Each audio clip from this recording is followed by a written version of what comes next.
Welcome to active contracts Tamil. So என்னோட name Krishnamurthy. நான் SEBI register advisor கிடையாது.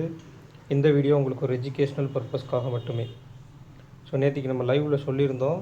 ஸோ நம்மளுடைய ஸ்டூடெண்ட்ஸோட ப்ராஃபிட்ஸ்லாம் என்னென்ன அப்படின்னு ஒரு சில பேர் வந்து சென்ட் பண்ணியிருக்காங்க, ஒரு சில பேர் வந்து மெசேஜ் பண்ணியிருக்காங்க. ஸோ இதெல்லாமே வெபினார் அண்டு மந்த்லி செஷன்ஸ் இதிலெல்லாம் அவங்க பண்ணிகிட்ருக்கக்கூடிய ப்ராஃபிட் அண்ட் லாஸஸ். ப்ராஃபிட் கொஞ்சம் அதிகமாகவும், லாஸஸ் அப்படின்னு இருந்துச்சுன்னா கொஞ்சம் கம்மியாகவும் இருக்கும். ஸோ இன்னும் நிறைய ஸ்க்ரீன்ஷாட் இருக்குது, காமிச்சிட்டே இருக்கலாம். பட் அவர்கிட்ட ஜஸ்ட் ஒரு எக்ஸ்ப்ளனேஷன் கொடுக்குன்றதுக்காக. ஸோ இதில் இன்னொரு விஷயம் நம்ம சொல்லியிருந்தோம், இந்த ஏடிஎம் மீட்டிங் பாயிண்ட்டை பற்றி நிறைய பேர் கேட்டிருந்தீங்க. ஸோ அதில் என்ன சிக்கல் இருக்குது அப்படின்றதில் நம்ம புரிஞ்சுக்கணும் பேசிக்காக. இப்போ நம்மளுக்கு 25,450ன்னு வச்சுக்கோங்க, சரிங்களா? 25,450 நிஃப்டி. ஸோ 25,450 புட் ஆப்ஷனை நம்ம வந்து ஆட் பண்ணி உங்களுக்கு நான் அதில் என்ன ப்ராப்ளம் அப்படின்றத நான் சொல்லிடுறேன், சரிங்களா?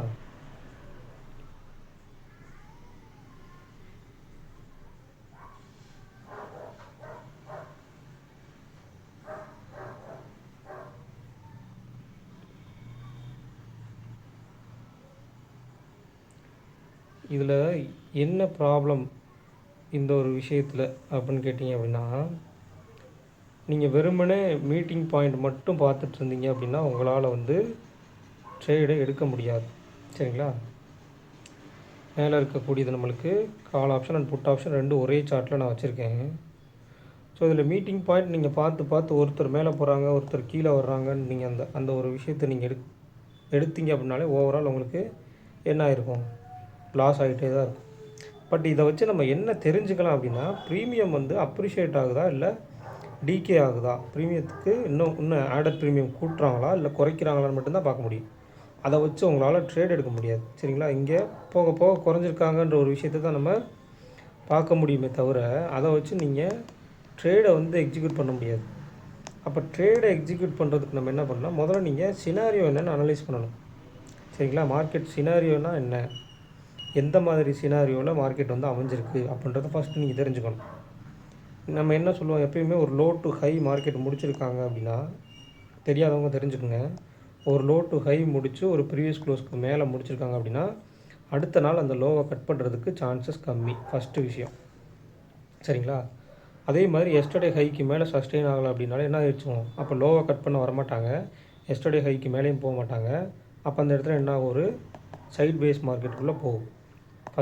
இது ரெண்டாவது விஷயம். இதுக்கு அடுத்து நம்ம short range and white range எடுத்தோம் இல்லையா? நேற்றுக்கு நம்ம ரெகுலராக பார்க்குறவங்களுக்கு தெரியும், ஷார்ட் ரேஞ்சோடைய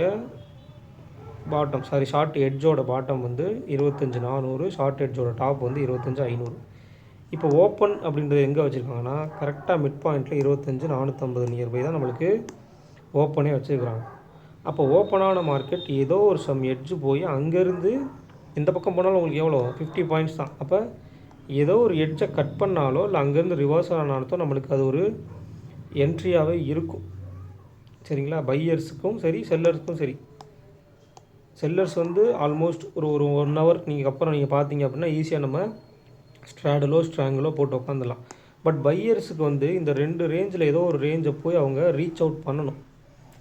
நான் எப்போவுமே சொல்கிறது தான், நியர்பை ஒரு ரேஞ்ச் இருக்குது அப்படின்னா அந்த ரேஞ்சுக்கு போவாங்க அப்படின்னு ட்ரேட் எடுக்கிறத விட அங்கே போனால் என்ன நடக்கும், என்ன பண்ணுறாங்க, டேபிள் எப்படி சேஞ்ச் ஆகுது, இம்ப்ளைட் வால்டிலிட்டி எப்படி சேஞ்ச் ஆகுதுன்னு பார்க்கணும். ஸோ இம்ப்ளைட் வால்டிலிட்டி காலையில் வந்து உங்களுக்கு 12, 13 ரேஞ்ச் இருந்தாலும் கூட அகெயின் அப்படியே ட்ராப் அவுட்,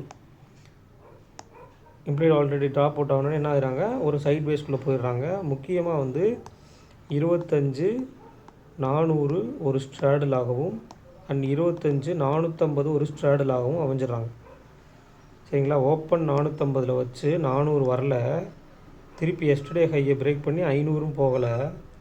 அப்போ ரெண்டு ரேஞ்சை நம்மளுக்கு ரீச் பண்ணவே இல்லை, எட்ஜில் போயிட்டு திரும்பவே இல்லை எட்ஜை கட் பண்ணி மேலே போகலை அப்படின்னாலே அந்த இடத்துல பையருக்கு எந்த வேலையும் கிடையாது. செல்லருக்கு இந்த ஸ்ட்ராடல் அப்படின்ற ஒரு விஷயத்தை நீங்கள் பார்த்துட்டிங்க அப்படின்னா அதுக்கப்புறம் நீங்கள் ஸ்ட்ராடலுடைய ரேஞ்சை தாண்டாத பட்சத்தில் அந்த இடத்துல நம்ம ஃபிக்ஸ் ஆகி உட்காந்துக்கிறது தான், இவ்வளோதான் விஷயம், சரிங்களா? அப்போ இந்த இடத்துல வந்து நிறைய லெவல்ஸ், அதாவது ஓப்பனும் வாங்கினதான், ப்ரீவியஸ் க்ளோஸ் வாங்கினதான், எஸ்டர்டே ஹை வாங்கினதான், மிட் பாயிண்ட்டும் அதே தான். நம்மளுக்கு ஷார்ட் எட்ஜு ஒயிட் எட்ஜோட மிட் பாயிண்ட் அதுதான். கீழே நம்மளுக்கு 25,400 நியர்பை வந்தால், ஓப்பனுக்கு கீழே 50 பாயிண்ட் வந்தால் என்னாச்சு, ஒரு சப்போர்ட் இருக்குது. ஓப்பனுக்கு மேலே போனால் 500 ஒரு ரெசிஸ்டன்ஸ் இருக்குது. 25,500ன்றது நம்மளுக்கு ஷார்ட் எட்ஜோட டாப்பும் அதான், ஒயிட் எட்ஜோட டாப்பும் அதான். அப்போ இது ரெண்டையும் தாண்டினா என்ன ஆகும், பெரிய மொமெண்டம் இருந்திருக்க வேண்டியது, பட் இல்லை. அங்கே போகலைன்றப்பே ஒரு சைட் வேஸ் மொமெண்டத்துக்குள்ளே போகிறாங்கன்றது அர்த்தம். ஸோ சொன்னேன் இல்லையா, 2 ஸ்ட்ராடல் இந்த இடத்துல இருக்குது. அதாவது 25,400 கால் ஆப்ஷன், 400 புட் ஆப்ஷன் ஒரு ஸ்ட்ராடல், அதுக்கிடையில் 450 ஒரு ஸ்ட்ராடல். ஸோ இப்படியும் நீங்கள் எடுத்துக்கலாம், 500 400, அதாவது 25,500 கால் ஆப்ஷன், 25,400 புட் ஆப்ஷன், அதுக்கு நடுவில் 450 ஒரு ஸ்ட்ராடல்.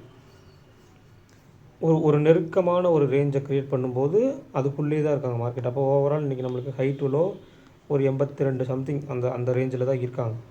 அப்போ இந்த லோ டு ஹை அப்படின்றது ஒரு சின்ன ரேஞ்சாக அமர்ந்தால், நம்ம என்ன சொல்லியிருக்கோம் ஆல்ரெடி, ஹையிலேருந்து கீழே வந்தால் லோவை கட் பண்ணுறதுக்கு வாய்ப்புகள் இருக்குது, லோவிலேருந்து மேலே போனால் ஹையை கட் பண்ணுறதுக்கும் சான்சஸ் இருக்குது. அதர்வைஸ் இந்த லோவை கட் பண்ணுற, மேலே ஓப்பன் ஆகிட்டு ஹையை கட் பண்ணுற ஒரு ஃபாலோ ஆனும் இருக்கும், அதேமாரி லோவை கட் பண்ணுற இன்னொரு பக்கம் ஃபாலோ ஆனும் இருக்கும். இதில் நீங்கள் இன்னும் நல்லா அண்டர்ஸ்டாண்ட் பண்ணிக்கக்கூடிய விஷயம் என்ன அப்படின்னா, வால்யூம் 2 பக்கமும் ஏறி இருக்குது, வேல்யூவும் 2 பக்கமும் ஏறி இருக்குது. அதை நீங்கள் கால்குலேட் பண்ணி பார்த்தீங்கன்னா தெரியும். அப்போ ஓவரால் நம்ம மார்க்கெட் முடிஞ்சிருக்க இடத்துலேருந்து கீழே ஒரு புட் ஆப்ஷன், மேலே ஒரு கால் ஆப்ஷன் எடுத்துக்கலாம். அப்போ 461 முடித்தாங்கன்னா கீழே இருக்க புட் ஆப்ஷன் யார், 450. இதுதான் ரொம்ப ரொம்ப முக்கிய பாயிண்ட். 25,450. மேலே இருக்க கால் ஆப்ஷன் நம்மளுக்கு 25,500. அப்போ ஷார்ட் எட்ஜோட மிட் பாயிண்ட் என்ன, 25,475 ஃபஸ்ட்டு விஷயம். சரிங்களா? அப்போ ஷார்ட் எட்ஜோட டாப் வந்து 25,500, பாட்டம் வந்து 25,450, மிட் பாயிண்ட் அப்படின்றது 25,475. அடுத்ததாக ஒய்டராக ஒரு எட்ஜ் எடுக்கிறோம். ஸோ இந்த வேல்யூவின் அடிப்படையில் நம்ம எடுத்தோம் அப்படின்னா, இந்த இடத்துல இந்த 600 கால் ஆப்ஷன் அப்படின்றது நம்மளுக்கு வால்யூம் இவங்களோட கொஞ்சம் ஹையராக இருந்தாலும் வேல்யூ படி இவங்கள்ட்ட என்ன இருக்காங்க, 500 புட் ஆப்ஷனில் பாதி தான் இருக்காங்க. ஸோ இதை வந்து கொஞ்சம் கன்சிடர் பண்ணி வச்சுக்கோங்க. நாளைக்கு 500 புட் ஆப்ஷன் இருக்காங்கன்னா என்ன ஆகுனா, அவங்கள்ட்ட போய் ஒரு ஸ்ட்ராடல் நடக்கிறதுக்கோ இல்லை அதுக்கு மேற்பட்டு அங்கேருந்து ஒரு சப்போர்ட் க்ரியேட் ஆகிறதுக்கோ சான்சஸ் அதிகம், ஐடிஎம் புட் ஆப்ஷன் இருக்கிறதுனால சொல்கிறேன். அப்போ ஒய்டஸ்ட் எட்ஜ்னு எடுத்துக்கிட்டால் நம்மளுக்கு 400 to 500, அவங்களுடைய மிட் பாயிண்ட் வந்து 25,450. அதாவது 25,400ம் 25,500 ஒய்டஸ்ட் எட்ஜோட டாப் அண்ட் பாட்டம். இதில் ரேஞ்ச் நம்ம எப்படி எடுக்கணும், நேற்றுக்கு நம்மளுக்கு ஸ்ட்ராடல் இருந்தது, ஸோ ஸ்ட்ராடலை பேஸ் பண்ணி எடுத்தோம். இன்றைக்கி நம்மளுக்கு ஸ்ட்ராங்கிள் இருக்காங்க, ஸோ ஸ்ட்ராங்கிளை பேஸ் பண்ணி தான் எடுக்கணும். அப்போ 25,400 புட் ஆப்ஷனுடைய க்ளோஸ் 84 அப்படின்னா 25,316 அப்படின்றது ஷார்ட் ரேஞ்சோட பாட்டம். அடுத்து ஷார்ட் ரேஞ்சோட டாப்னு எடுத்துக்கிட்டிங்க அப்படின்னா 25,598. அப்போ இந்த 84 + 98 அப்படின்னா 182. அப்போ 25,682 அப்படின்றது ஒயிட் ரேஞ்சோட டாப். அதே மாதிரி 25,400 - 282 அப்படின்னு எடுத்துக்கிட்டிங்கன்னா 25,218 அப்படின்றது ஒயிட் ரேஞ்சோட பாட்டம். ஸோ இதில் நம்ம என்ன பண்ணணும் அப்படின்னா, ஃபர்தராக மார்க்கெட் வந்து அடுத்தடுத்த ரேஞ்சை கடக்கிறாங்க அப்படின்னா அவங்களுடைய வீக்லி லெவல்ஸ் என்ன அப்படின்றத நோட் பண்ணணும். லாஸ்ட் வீக்குடைய லோ என்ன, லாஸ்ட் வீக்கோட ஹை என்ன. இப்போ இந்த இடத்துல பார்த்திங்கன்னா லாஸ்ட் வீக்குடைய லோ அப்படின்றது 25,331. அப்போ ஆல்மோஸ்ட் நம்மளுக்கு ஒரு ஷார்ட் ரேஞ்சோட பாட்டமுக்கு நியர்பை வர்றாங்க.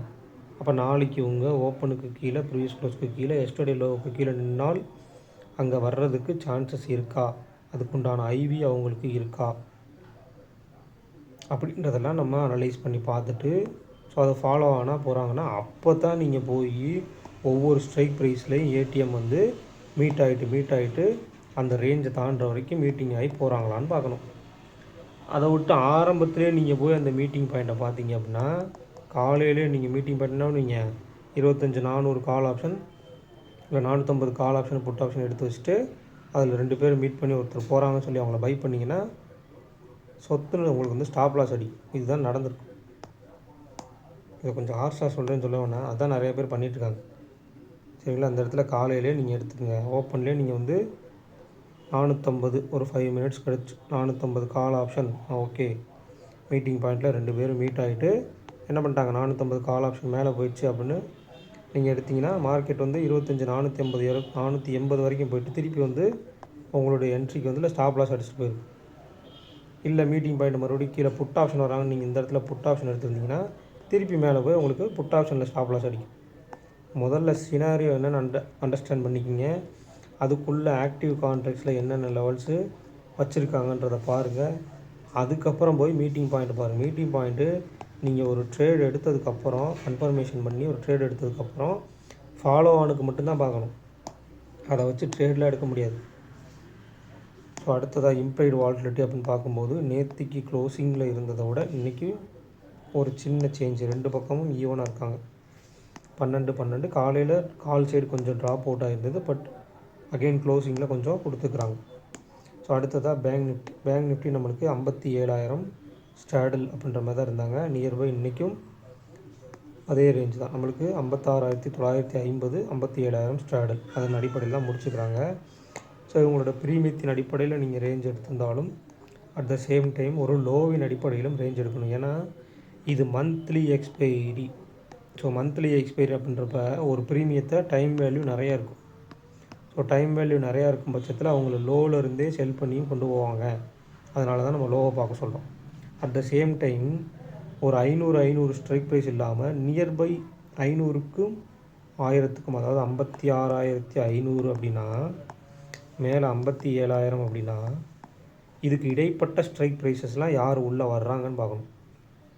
உள்ளே வந்துட்டாங்கன்னு என்ன ஆகும், அந்த இடத்துல ஒரு ஸ்டாப் க்ரியேட் ஆகி அகெயின் வந்து ஒரு ரிவர்ஸலோ அந்த இடத்துல ஒரு சைட் வேஸோ போகிறதுக்கு சான்சஸ் இருக்குது. இந்த மந்த்லி எக்ஸ்பைரியில் செல்லர்ஸுக்கு அதிகபட்ச வாய்ப்பு இருக்குது. பேங்க் நிஃப்டியை பொறுத்த மட்டும் பையர்ஸ் ரொம்ப கேர்ஃபுல்லாக ஹேண்டில் பண்ணணும். எந்த பக்கம் ரேஞ்சு, எந்த பக்கம் வந்து சப்போர்ட் இருக்குது, எந்த பக்கம் போகிறதுக்கு சான்சஸ் இருக்குது, அகெயின் அடுத்த ஸ்ட்ரைக் ப்ரைஸை வந்து ரீச் பண்ணுறதுக்கு சான்சஸ் இருக்குது, அதெல்லாம் பார்த்து தான் நீங்கள் இதுக்குள்ளே என்ட்ரியே ஆகணும். இல்லை அப்படின்ற பட்சத்தில் பையர் இதில் என்ட்ரி ஆனீங்கன்னா வால்டிலிட்டி அதிகமாக இருக்கும், ப்ரீமியத்தோட வால்டிலிட்டி அதிகமாக இருக்கும். ஸோ பயங்கரமாக உங்களுடைய டிகே நடக்கும். ஸ்டாப் லாஸுக்கு கூட வர்றாங்களோ இல்லையோ மார்க்கெட் நீங்கள் நினச்ச இடத்துலே தான் நின்றுட்டுருக்கோம், பட் உங்களுடைய ப்ரீமியம் இறங்கிக்கிட்டே இருக்கும். ஸோ அதனால தான் சொல்கிறேன் கேர்ஃபுல்லாக இருக்கணும் அந்த இடத்துல. So call option side 11, put option side 13. Put option side கொஞ்சம் ஹையராக தான் இருக்காங்க. மார்க்கெட் வந்து புட் ஆப்ஷன் எல்லாமே ப்ரீவியஸ் க்ளோஸ்க்கு மேலே நியர்பை முடிச்சுக்கிறாங்க. கால் ஆப்ஷனில் நல்ல ஒரு கரைதல் இருக்கிறது. ஸோ இந்த மாதிரி நிறைய விஷயங்கள் இருக்குது. ஏடிஎம் மீட்டிங் பாயிண்ட்டை பற்றி உங்களுடைய கருத்துக்கள் என்ன அப்படின்றத கமெண்ட் செக்ஷனில் கமெண்ட் பண்ணுங்கள். ஸோ இந்த வீடியோ பிடிச்சிருந்துச்சு அப்படின்னா லைக் பண்ணுங்கள், ஷேர் பண்ணுங்கள், சப்ஸ்கிரைப் பண்ணுங்கள். மறக்காமல் உங்கள் கருத்துக்களை வந்து கமெண்ட் செக்ஷனில் கமெண்ட் பண்ணுங்கள். நன்றி, வணக்கம்.